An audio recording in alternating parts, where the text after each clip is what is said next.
Hello, my name is Troy. This is my beautiful wife, Rhonda. We've been married this month 10 years.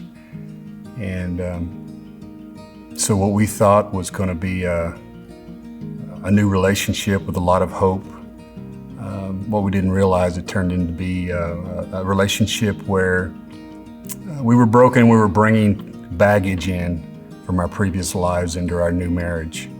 As I grew up, it seems that I was always seeking attention.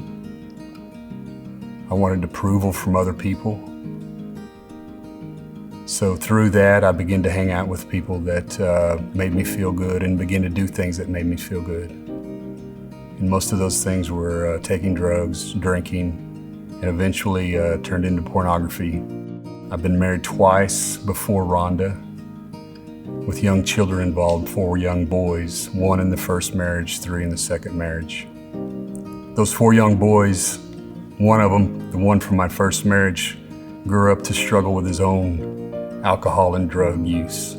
He was gone in and out of our lives for a time and eventually came back into our lives, and we got him to come home and live with us. Rhonda and I, we were married at this time.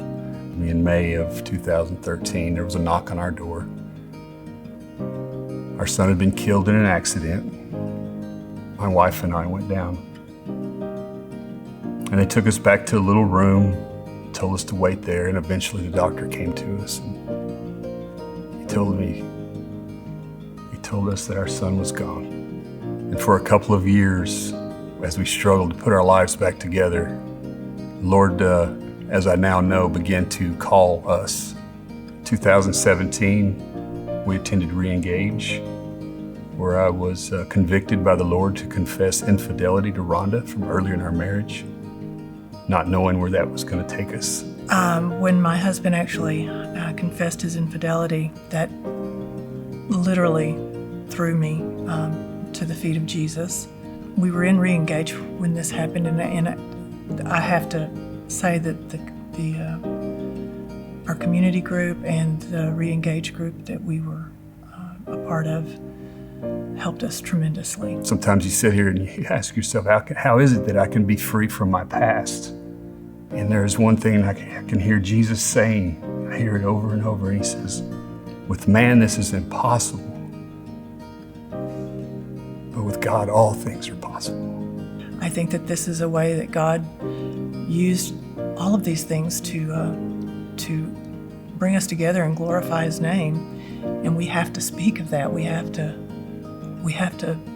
share that. So I see it as all positive. I think we're doing great. I can't even begin to explain the reverence and the awe that I have for a sovereign God who is so real that he would actually and desires to pick you up and wash you off and give you a new life. This is the God I know. This is the God I worship. I owe everything to him.